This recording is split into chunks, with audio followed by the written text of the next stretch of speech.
आज हम घनानंद की काव्यगत विशेषताओं के बारे में बात करेंगे।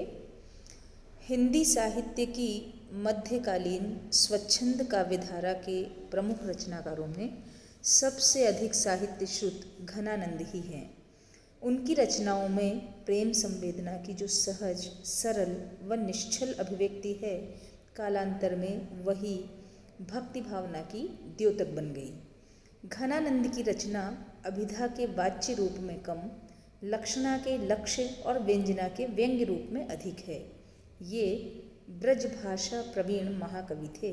इनके लिए कहा गया है कि ने ही महाब्रजभाषा प्रवीण और सुंदरतानि के भेद को जाने, जोग वियोग की रीति में कोविद, भावना भेद स्वरूप को ठाने, चाह के रंग में भी जो हियो, बिछुरे मिले प्रीतम शांति न माने, भाषा प्रवीण सुछंद सदा रहे, सो घनजी के कवित्व बखाने।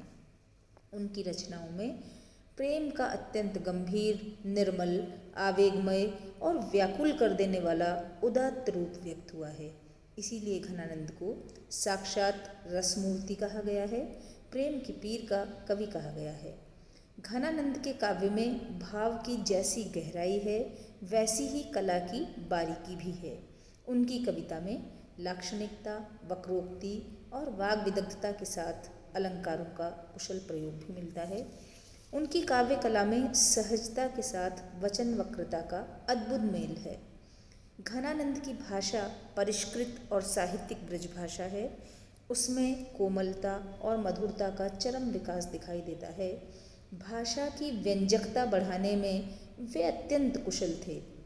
वस्तुतः वे ब्रजभाषा प्रवीण ही नहीं, सर्जनात्मक काव्य भाषा के प्रणेता भी थे। घनानंद भाषा के धनी थे। उन्होंने अपने काव्य में ब्रज भाषा का प्रयोग किया। रीतिकाल की यही प्रमुख भाषा थी। इनकी ब्रज भाषा अरबी, फारसी, राजस्थानी, खड़ी बोली आदि के शब्दों से समृद्ध है। उन्होंने सरल, सहज, लाक्षणिक, व्यंजनापूर्ण भाषा का प्रयोग किया है। घनानंद ने लोकोक्तियों और मुहावरों के प्रयोग से भाषा सौंदर्य को चार चांद लगा दिए हैं। घनानंद ने अपने काव्य में अलंकारों का प्रयोग अत्यंत सहज ढंग से किया है। उन्होंने काव्य में अनुप्रास, यमक, उपमा, रूपक, उत्प्रेक्षा और विरोधाभास आदि अलंकारों का प्रयोग बहुलता के साथ किया है। विरोधाभास घनानंद का प्रिय अलंकार है। आचार्य विश्वनाथ तो यहाँ तक लिखते हैं कि विरोधाभास के अधिक प्रयोग से उनकी कविता भरी पड़ी है।